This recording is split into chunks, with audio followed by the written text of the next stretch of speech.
नमस्कार, स्वाद विश्वमध्ये आपलं स्वागत. दिवाळीमध्ये बेसनाचे लाडू जवळपास सगळ्यांकडेच केले जातात, पण प्रत्येकालाच लाडूसाठी डाळ भाजून दळून आणणं शक्य नसतं. मग आज आपण जे बेसन तुम्हाला बाजारात मिळतं, जे आपण एरवी वापरतो, त्याच बेसनाचे दाणेदार आणि टाळ्याला न चिकटणारे लाडू कसे करायचे ते बघतोय. हे लाडू करताना तुपाचं अगदी परफेक्ट प्रमाण सांगितलं, त्यामुळे मग लाडू बसणार नाहीत, छान आकार घेतील, गोल गरगरीत लाडू तयार होतील. तूप कसं घालायचं, बेसन कसं भाजायचं, त्यामुळे मग तुमचे हात दुखून येणार नाहीत आणि छान दाणेदार असे लाडू तयार होतील, तेही सांगितले. चला सुरुवात करूया. तर आता लाडू करण्यासाठी सगळ्यात आधी बेसन आणि पिठी साखर दोन्हीही चाळून घ्यायचं, म्हणजे मग यातल्या ज्या पिठाच्या गुठळ्या असतात त्या निघून जातात आणि प्रमाण बरोबर होतं. तर असं आधी चाळून घ्यायचं. तर इथं मी 2 वाट्या बेसन घेतलं आहे, त्यासाठी 1 वाटी आणि अजून 3 चमचे पिठी साखर घेतली आहे आणि त्यासोबतच अर्धी वाटी पातळ तूप घेतलं आहे. लक्षात ठेवा, इथं तूप आपल्याला असं पातळ करून घ्यायचं आहे, घट्ट किंवा सेमी लिक्विड नको. तर आता वजनी प्रमाण बघूया. इथं मी पाव किलो बेसन घेतलं आहे, त्यासाठी 200 ग्राम पिठी साखर आहे आणि 100 ग्राम तूप घेतलं आहे. तूप जर आपल्याला अजून लागलं तर आपण वाढवू शकतो, पण सुरुवातीला 100 ग्राम तूप घ्यायचं. आता यापेक्षा जास्त प्रमाणात लाडू करायचे असतील तर त्याचं सगळं प्रमाण डिस्क्रिप्शन बॉक्समध्ये दिलं आहे, तिथं तुम्ही चेक करू शकता. तर आता आपण लाडूसाठी लागणारे बेसन भाजून घेऊ. त्यासाठी एक पसरट आणि जाड तळाची कढई गॅसवर गरम करत ठेवली आहे, म्हणजे मग बेसन एकसारखं भाजलं जातं, तळाशी लागत नाही आणि गॅस एकदम कमी ठेवायचा. आता या कढईमध्ये आपण जे घेतलेलं बेसन आहे ते सगळं बेसन घालायचं आणि असंच साधारण एक 5 ते 7 मिनिटासाठी तूप न घालता कोरडंच बेसन भाजून घ्यायचं. तूप सुरुवातीला घालायचं नाही, म्हणजे मग बेसन एकसारखं भाजलं जातं. बेसन तुम्ही विकतचं घ्या किंवा मग घरी दळून घेतलेलं घ्या, पण ते असं कोरडंच 5 मिनिटासाठी भाजून घेतलं की मग एकसारखं छान भाजलं जातं. आता 5 मिनिटं झाली आहेत, आपण कोरडंच बेसन भाजतोय. आता यामध्ये आपण जे मोजून घेतलेले तूप आहे त्यापैकी 5 ते 6 चमचे तूप घालायचं. सगळंच तूप आत्ताच घालायचं नाही, सुरुवातीला फक्त 5 ते 6 चमचे तूप घालायचं आणि परत 5 मिनिटासाठी अजून हे बेसन असंच भाजून घ्यायचं. तर आत्तासुद्धा गॅस कमीच ठेवायचा. गॅस सुरुवातीपासून शेवटपर्यंत कमीच ठेवायचा, अजिबात वाढवायचा नाही. तर आता इथं अजून 5 मिनिटं झाली आहेत, आपण थोडंसं तूप घालून बेसन भाजतोय. तर इथं बघू शकता याचा रंग हलकासा बदलला आहे. आता यामध्ये आपलं जे शिल्लक राहिलेलं जे सगळं तूप होतं ते सगळं तूप घालायचं.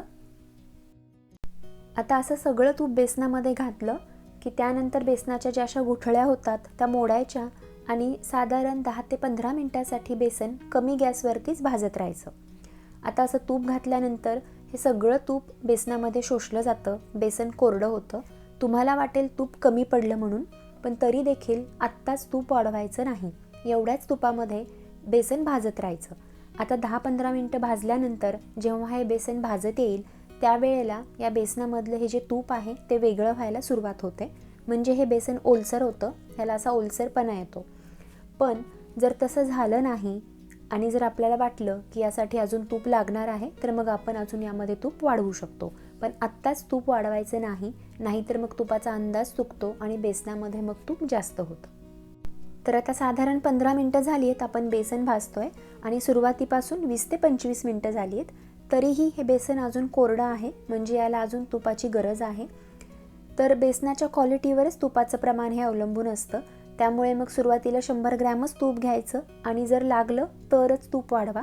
कदाचित तुम्हाला तूप जास्तीचं घालावंही लागणार नाही, पण इथं मी 3 चमचे तूप घेते आणि तुम्हाला जर असंच तूप घालायचं असेल तर मग सुरुवातीला 2 चमचे तूप घाला आणि अजून लागलं तर मग एखादा चमचा वाढवा. पण इथं मी 3 चमचे तूप घेतलं आहे आणि आत्तासुद्धा मी पातळ केलेलंच तूप घेतलं आहे. जर तुम्ही घट्ट तूप घेतलं तर मात्र तुपाचा अंदाज चुकू शकतो, म्हणून लक्षात ठेवा, नेहमी असं पातळ केलेलंच तूप वापरा. तर आता असं 2-3 चमचे तूप घातलं की मग या बेसनामधलं आधीचं तूपही वेगळं होतं, बेसनाला छान ओलसरपणा येतो. आता परत साधारण 10 मिनिटासाठी कमी गॅसवरती बेसन भाजत राहायचं. असं तुपामध्ये बेसन भाजलं की मग याचा जो उरला सुरला कच्चेपणा आहे तोही निघून जातो, बेसन छान खमंग भाजलं जातं. आता आपण इथं विकतचं बेसन वापरलं आहे, हे फार मऊ असतं, अजिबात दाणेदारपणा याला नसतो. त्यासाठी हे बेसन असं थोडं थोडं तूप घालत स्टेप बाय स्टेप भाजून घ्यायचं, म्हणजे ते एकसारखं असं दाणेदार भाजलं जातं अजिबात कच्चं राहत नाही, बेसन भाजलं की नाही तेही समजतं आणि सगळ्यात महत्त्वाचं म्हणजे तुपाचा अंदाज चुकत नाही. आणि सुरुवातीपासून जर तूप घालून बेसन भाजलं तर मग हात दुखून येतात, शिवाय बेसनही कच्चं राहू शकतं.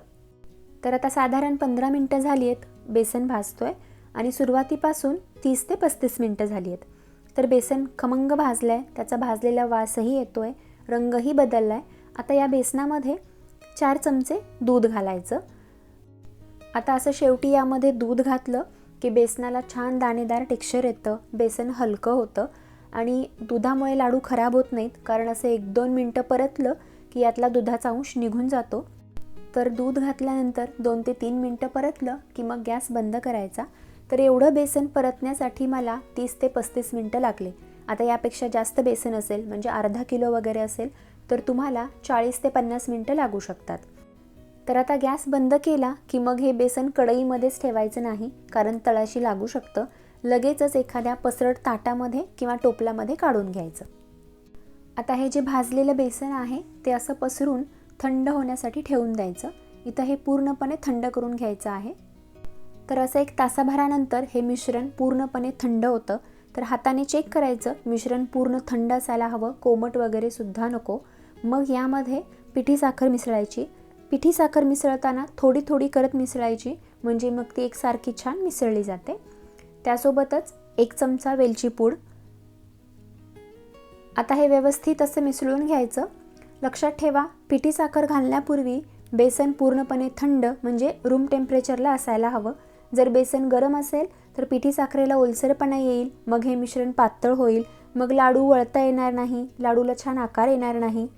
आता हे असं छान एकजीव झालं की मग यातला हव्या त्या आकाराचा तुम्ही लाडू वळून घेऊ शकता. मी लिंबाहून थोड्या मोठ्या आकाराचा लाडू वळून घेते.